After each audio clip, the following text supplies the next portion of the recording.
Hi, Nick Collier here, and this is my shop. Come join me. We'll have some fun. Okay, Nick Collier here, and we've got an interesting project coming up. This is one for me. And I bought, the other day I bought at a garage sale, I bought this, this chuck. And it's a brand new chuck. And I got it for a good price, which was important. But of course it doesn't have, and I want to put it on my Moss lathe because it's more accurate than my old chuck, which is, oh, I don't know, it must be 60 or so years old, and it's a little sloppy. I mean, I can still work with it, but when you get down to smaller stuff, it gets a little more difficult. This is going to hold me some fairly tight tolerances, but it's got the wrong attachment to it. So I'm going to unbolt this, and I'm going to machine an attachment out of this old plug of steel. Hopefully it's machinable material, and we're going to put together a an adapter plate that goes onto my Moss lathe, which is a bit of a taper here, and I haven't measured the taper yet, and then threads out here that will attach up to the lathe itself. Ah, finally, it stopped. I'm still experimenting with the big power hacksaw, seeing how it'll work, and it's working pretty good. It's just moving a little slower than I had hoped. Anyhow, so we're going to machine this piece of steel down. Okay, we start this project. Well, I actually did the other side. The battery went dead. Yeah, okay, I understand. I should keep an eye on that. Anyhow, I did the other side, so then I flipped it around, and I've got a nice square surface to work from. So now I'm going to square up this side, and then we're going to bore a hole in it. And that's going to take a little bit of effort because it's going to be a pretty good size hole. So let's get started.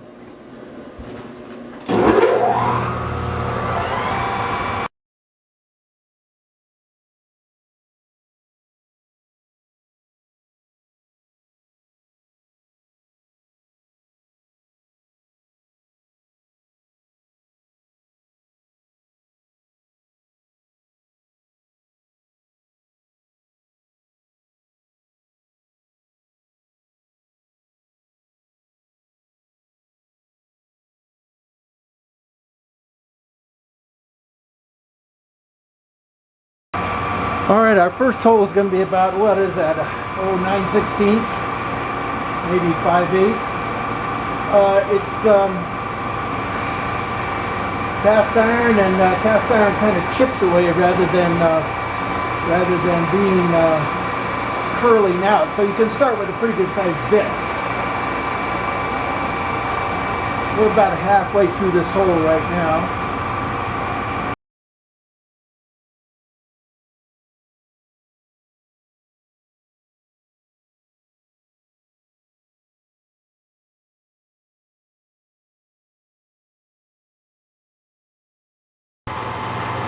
Okay, we're going to take our final cut here, at least our final cut to rough this out, and that's basically what we want to do here. We're coming within, 50, 75 thousandths of our mark. We're going to get the basic shape all worked out, and then come back in and do the final touches.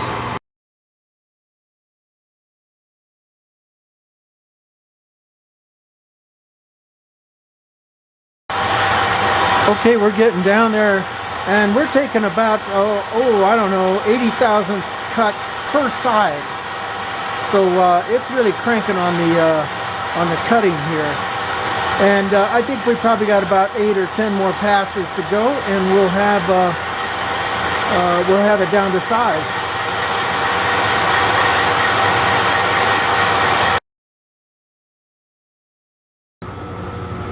Okay, we're down to, almost down to size. This is the size we want to be, and I'm thinking we're about 30, 40 thousandths larger, which is pretty much where I want to be. Now I think what I want to do is come in and square up these two edges.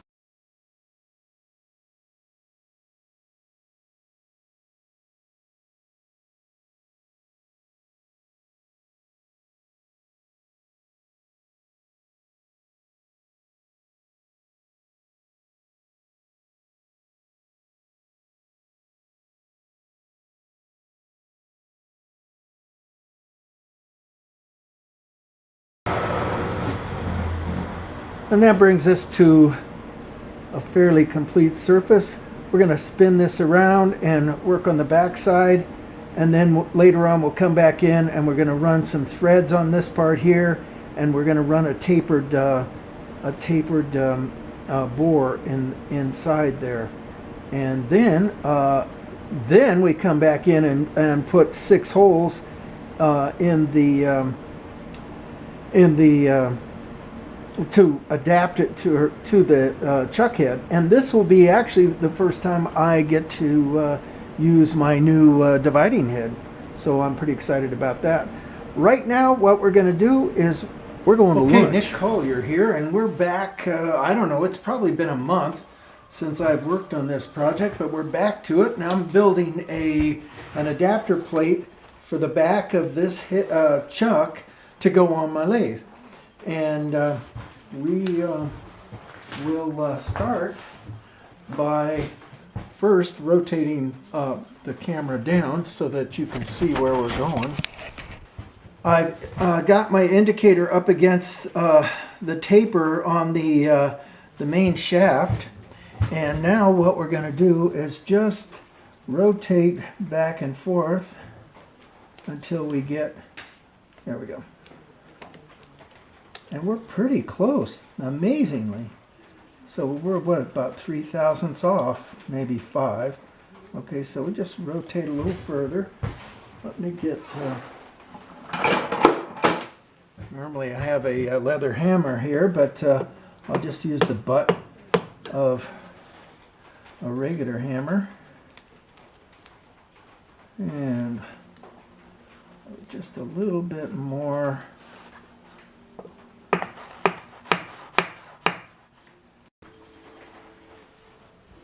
Okay, we've got it pretty well set up here. We're probably 0.5 and I don't know if you can see the dial from here, but what it does is up here where it's got a bit of wear, I mean there's really not that much wear because this is a clamp situation, but it does have a bit of wear. It measures 0.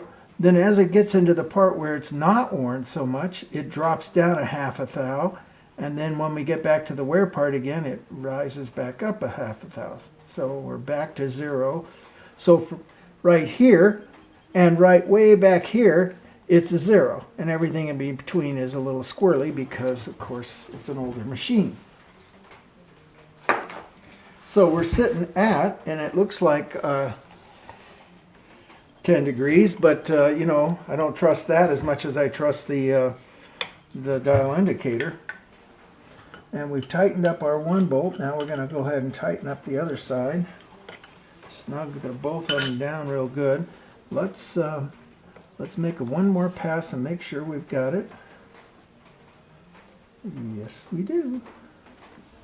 Okay, good. So now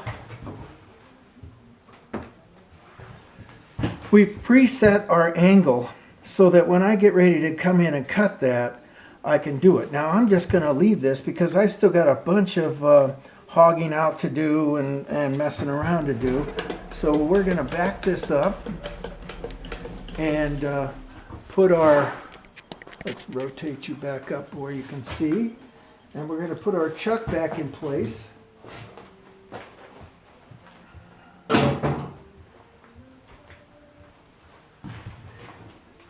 And a number of years ago, I built this little chuck mount, and boy, I'm telling you, it's helped out a lot because the chuck weighs just enough to where it's hard to wrestle into that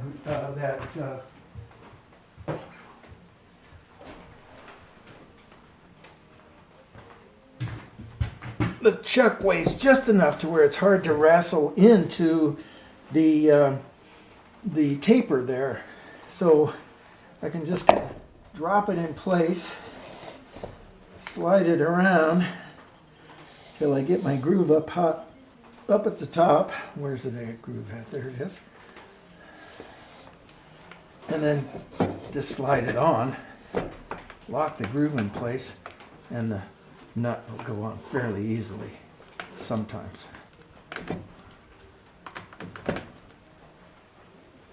All right, we got that nut to take off.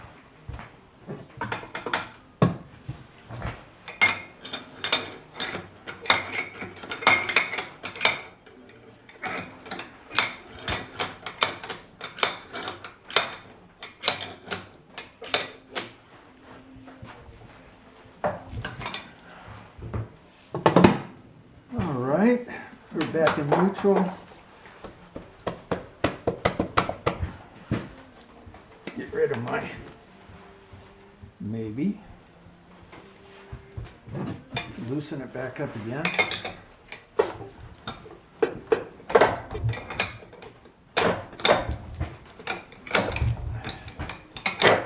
Good.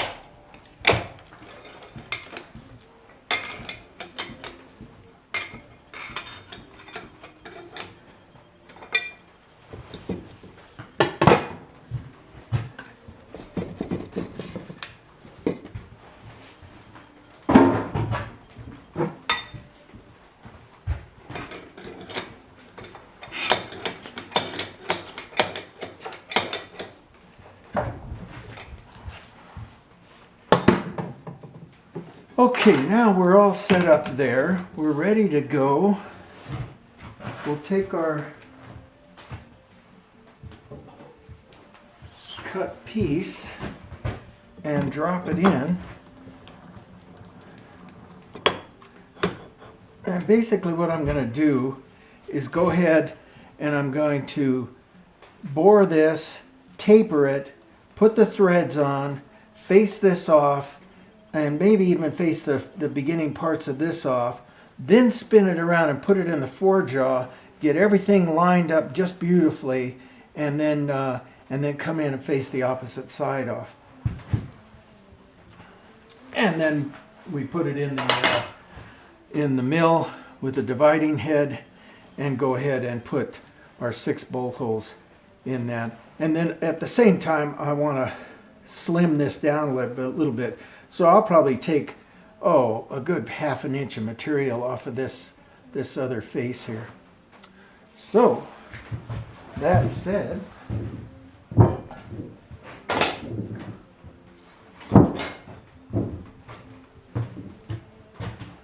we are in a position now to where we can cut our hole to the proper size and then taper it. And that's probably where we'll start. We're all set up. We got our small boring bar in there. We don't really need much more than that. We're just going this distance right here. So, and I just freshly sharpened that, so it'll be nice and sharp. So now we're gonna take a measurement, but I already know that, we got at least another 1/4 inch, if not more, to take off of this. So we're just gonna go ahead and start cutting, and while I'm cutting, I'll take my measurements and make sure I'm in good shape. And we could probably go a little faster than that.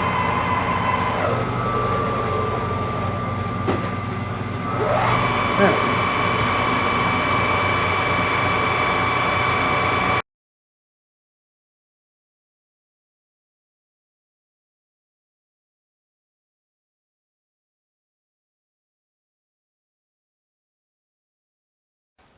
Well, as I said, it's been about a month since I've dinked with this, and turns out that that hole was just about perfect. And when I took that, what did I take, about a 10/1000 cut? It brought it within a thousandth of where I wanted to go. So luckily, and I would just about did a second cut thinking, oh yeah, I got a 1/4 inch more to go.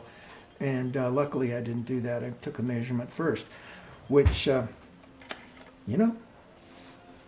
the luck of the draw. So right now, what we're going to do is we're going to turn the bit over, and we're going to cut from the other side.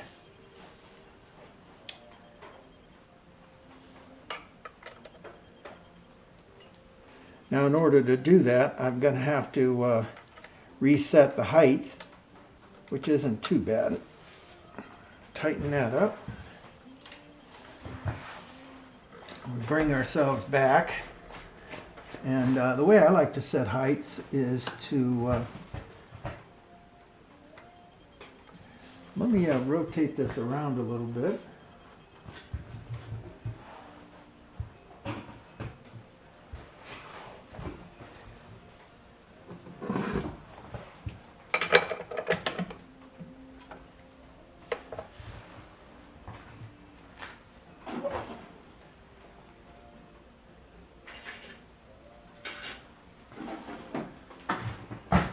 I like to take a small steel rule and just jam it in there. Let's bring that in a little closer. And then bring the rule back until the bit grabs it, and then look and see what our height looks like. And it looks like I'm kicked in just a little bit that way, so I need this to be down just a bit more, which isn't too bad.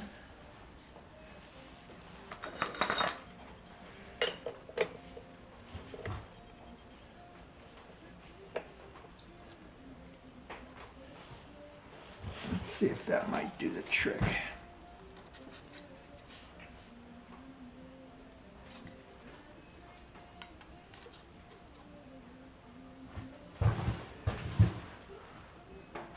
That looks pretty good.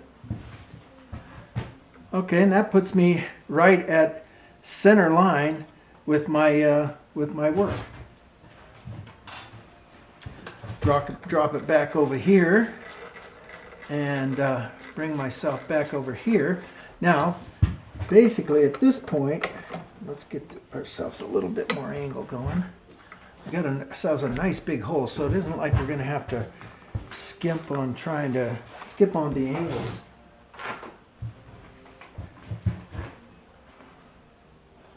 All right, let's give that a try and see what we got. Now we're going to go backwards. No, we're not. We're going forward. And this is all hand cut, so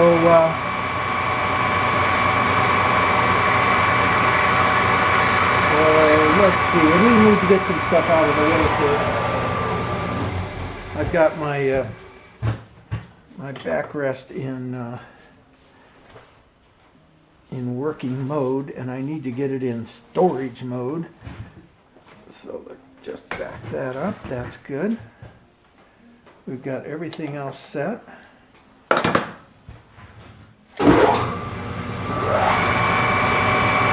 All right, so then we're working directly with the compound right now. So basically I'm just hand cut into this surface.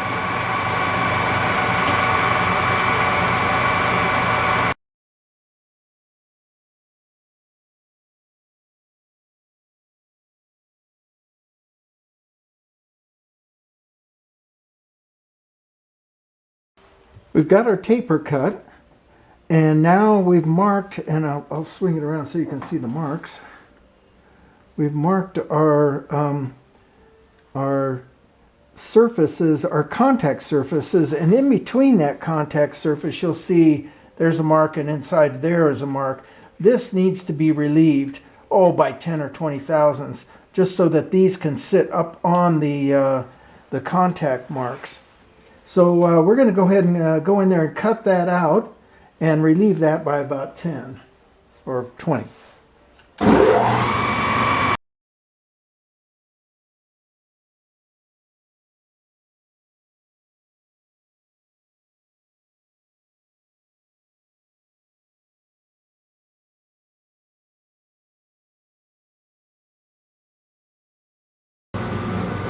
I think that's going to give us what we want. Okay, so now we can back it up. I need to come in and chamfer this this outside lip a little bit, and then we're going to work on the threads. There we go. We get ourselves a nice little single point chamfer there. We'll go the other direction. Whoops.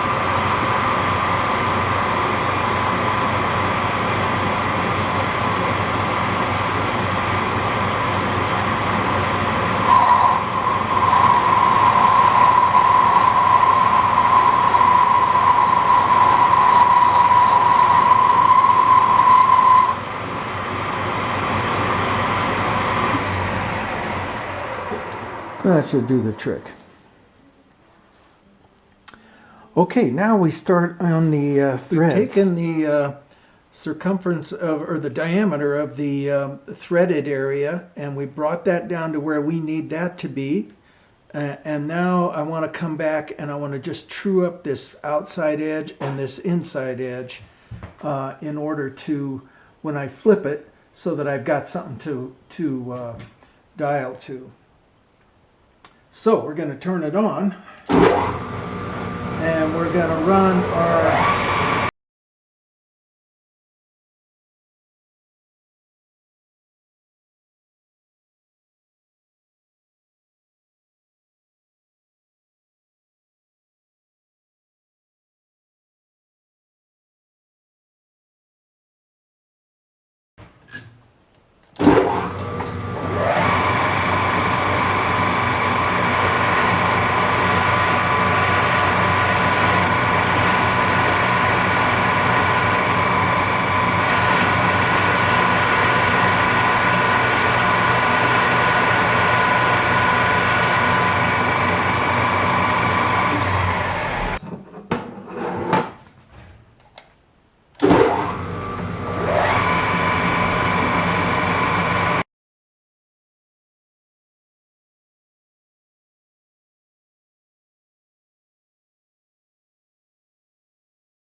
Okay, so we've got our diameters cut. We're set and ready to go as far as, and we've got our relief on the inside.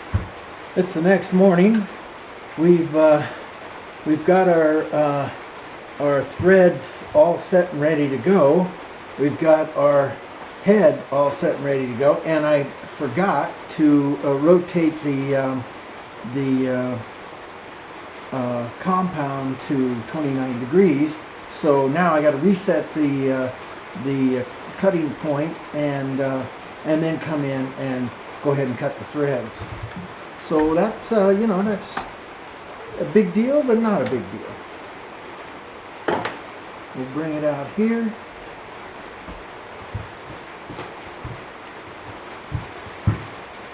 Get our setting gauge, and it started raining last night, and boy, it is really coming down, which is very cool.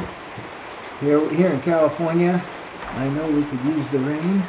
In other parts of the world, I think everybody's either flooded out or, you know, sitting under so many feet of snow, but California is just the opposite.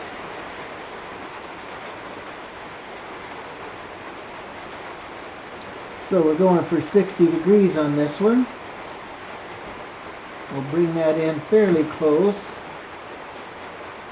and go ahead and rotate it, and basically just keep rotating it until it matches up with our groove. There we go.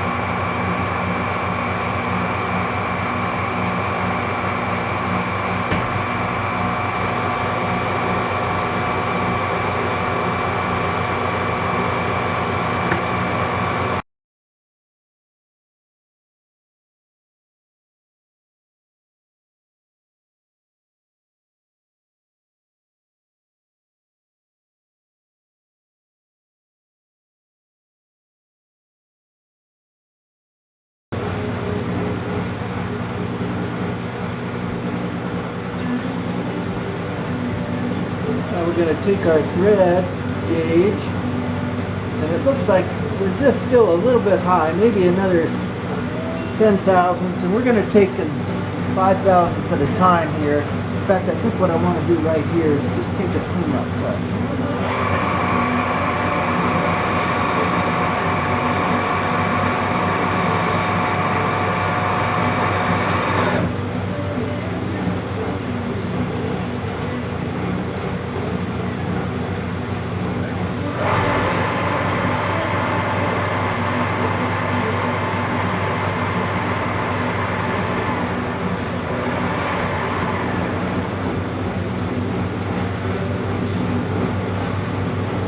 Back to 0. we're going to go ahead and do 2.5 thousandths per cut here.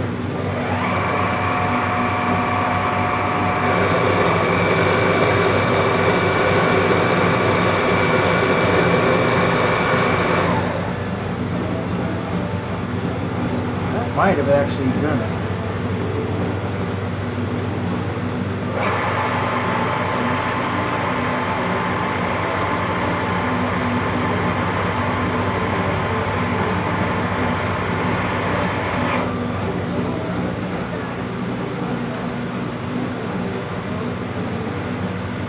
Yeah, I'd say we got a little bit more to go.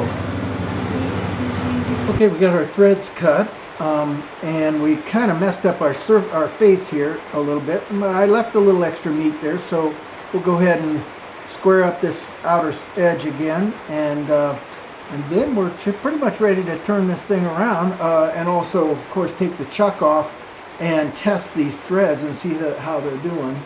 So we'll go ahead and cut the face right now.